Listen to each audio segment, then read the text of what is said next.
Première épître de Paul à Timothée, chapitre 1er. Paul, apôtre de Jésus-Christ, par ordre de Dieu notre Sauveur et de Jésus-Christ notre espérance. À Timothée, mon enfant légitime en la foi, que la grâce, la miséricorde et la paix te soient données de la part de Dieu le Père et de Jésus-Christ notre Seigneur. Je te rappelle l'exhortation que je te fis à mon départ pour la Macédoine, lorsque je t'engageais à rester à Éphèse, afin de recommander à certaines personnes de ne pas enseigner d'autres doctrines, et de ne pas s'attacher à des fables et à des généalogies sans fin, qui produisent des discussions plutôt qu'elles n'avancent l'œuvre de Dieu dans la foi. Le but du commandement, c'est une charité venant d'un cœur pur, d'une bonne conscience et d'une foi sincère. Quelques-uns s'étant détournés de ces choses, se sont égarés dans de vains discours. Ils veulent être docteurs de la loi, et ils ne comprennent ni ce qu'ils disent, ni ce qu'ils affirment. Nous n'ignorons pas que la loi est bonne, pourvu qu'on en fasse un usage légitime, sachant bien que la loi n'est pas faite pour le juste, mais pour les méchants et les rebelles, les impies et les pécheurs, les irreligieux et les profanes, les parricides, les meurtriers, les impudiques, les infâmes, les voleurs d'hommes, les menteurs, les parjures, et tout ce qui est contraire à la sainte doctrine, conformément à l'évangile de la gloire du Dieu bienheureux, évangile qui m'a été confié. Je rends grâce à celui qui m'a fortifié, à Jésus-Christ notre Seigneur, de ce qu'il m'a jugé fidèle, en m'établissant dans le ministère, moi qui étais auparavant un blasphémateur, un persécuteur, un homme violent, mais j'ai obtenu miséricorde, parce que j'agissais par ignorance, dans l'incrédulité. Et la grâce de notre Seigneur a surabondé, avec la foi et la charité qui est en Jésus-Christ. C'est une parole certaine et entièrement digne d'être reçue, que Jésus-Christ est venu dans le monde pour sauver les pécheurs, dont je suis le premier. Mais j'ai obtenu miséricorde, afin que Jésus-Christ fit voir en moi le premier toute sa longanimité, pour que je servisse d'exemple à ceux qui croiraient en lui pour la vie éternelle. Au roi des siècles, immortel, invisible, seul Dieu, soit honneur et gloire au siècle des siècles. Amen. Le commandement que je t'adresse, Timothée, mon enfant, selon les prophéties faites précédemment à ton sujet, c'est que, d'après elles, tu combattes le bon combat, en gardant la foi et une bonne conscience.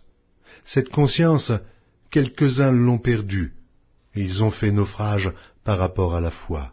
De ce nombre sont Hyménée et Alexandre, que j'ai livrés à Satan, afin qu'ils apprennent à ne pas blasphémer. Première épître de Paul à Timothée, chapitre 2.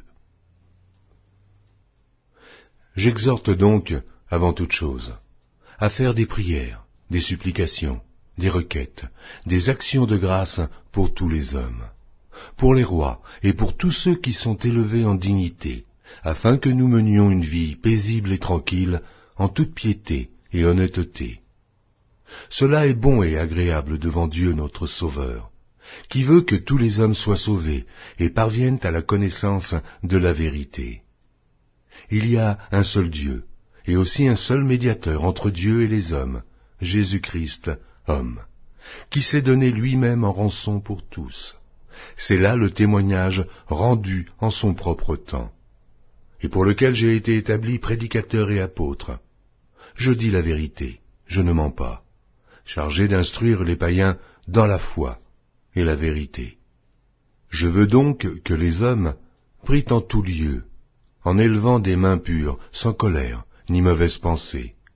Je veux aussi que les femmes, vêtues d'une manière décente, avec pudeur et modestie, ne se parent ni de tresses, ni d'or, ni de perles, ni d'habits somptueux, mais qu'elles se parent de bonnes œuvres, comme il convient à des femmes qui font profession de servir Dieu. Que la femme écoute l'instruction en silence, avec une entière soumission. Je ne permets pas à la femme d'enseigner, ni de prendre de l'autorité sur l'homme, mais elle doit demeurer dans le silence. car Adam a été formé le premier, Ève ensuite. Et ce n'est pas Adam qui a été séduit, c'est la femme qui, séduite, s'est rendue coupable de transgression. Elle sera néanmoins sauvée en devenant mère, si elle persévère avec modestie dans la foi, dans la charité et dans la sainteté.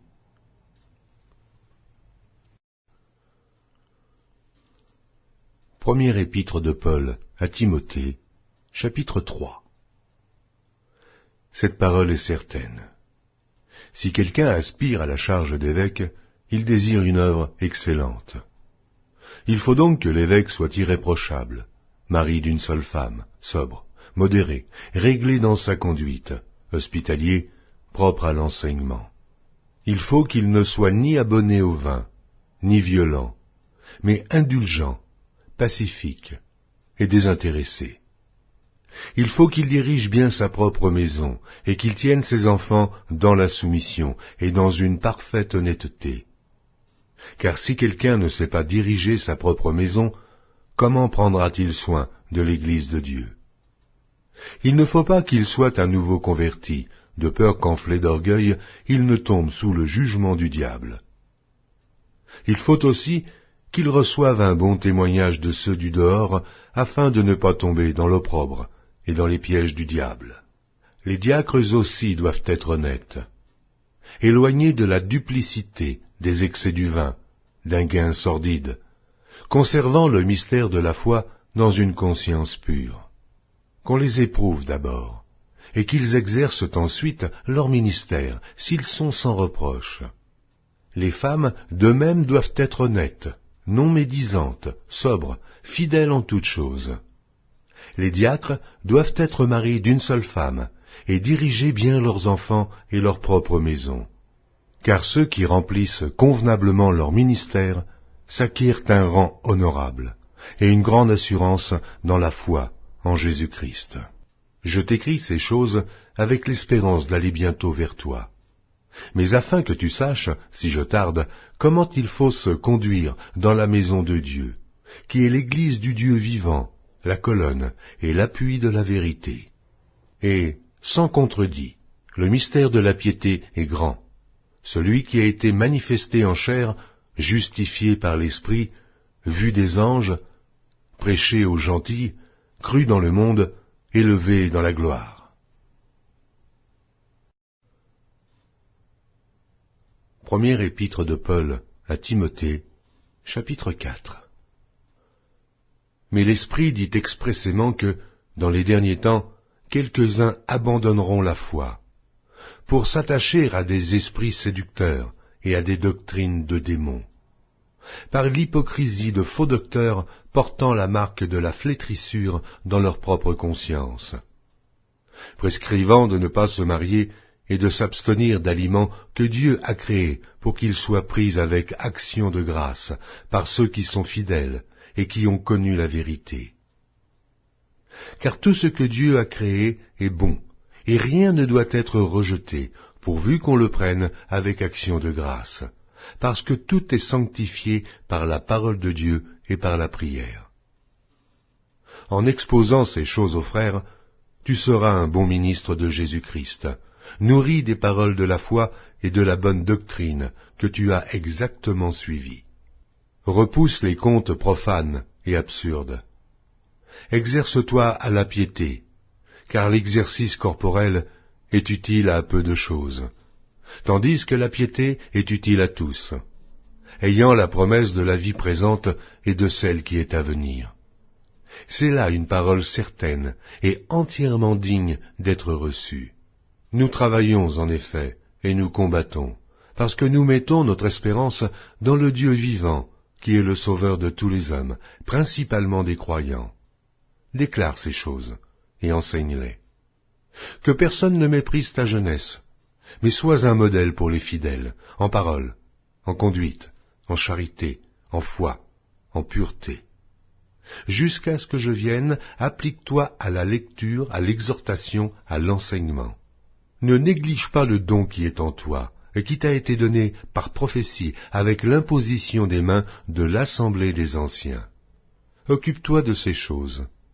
Donne-toi tout entier à elle, afin que tes progrès soient évidents pour tous. Veille sur toi-même et sur ton enseignement. Persévère dans ces choses, car, en agissant ainsi, tu te sauveras toi-même, et tu sauveras ceux qui t'écoutent.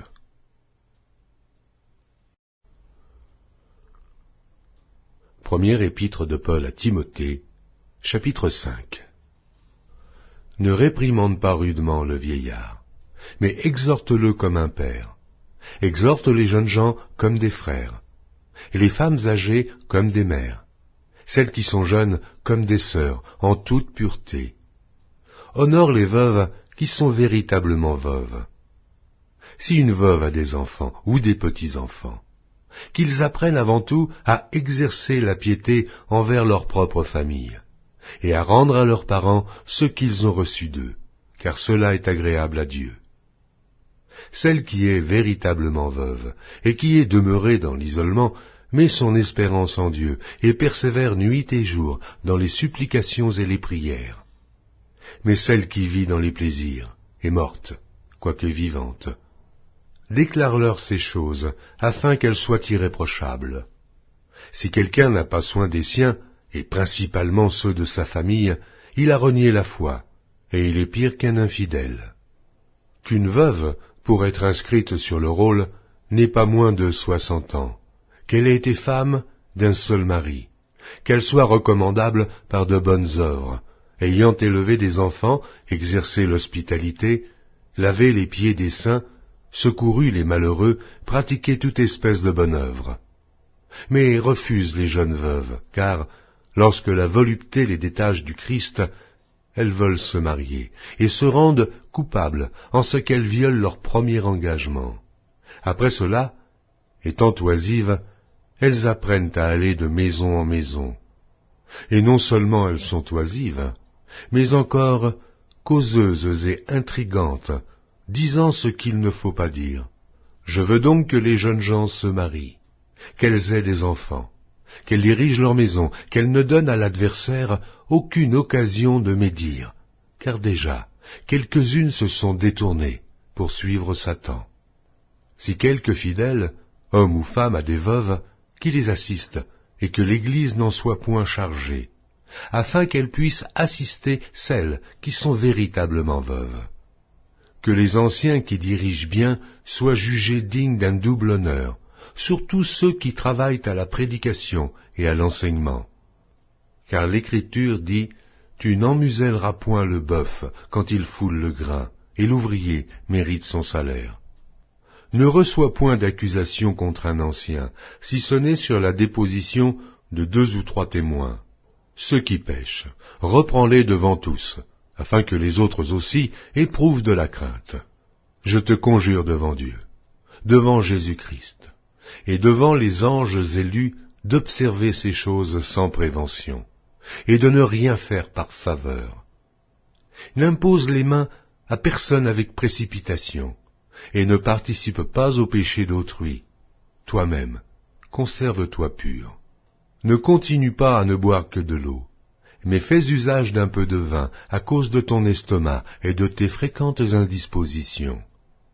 Les péchés de certains hommes sont manifestes, même avant qu'on les juge, tandis que chez d'autres, ils ne se découvrent que dans la suite. De même, les bonnes œuvres sont manifestes, et celles qui ne le sont pas ne peuvent rester cachées.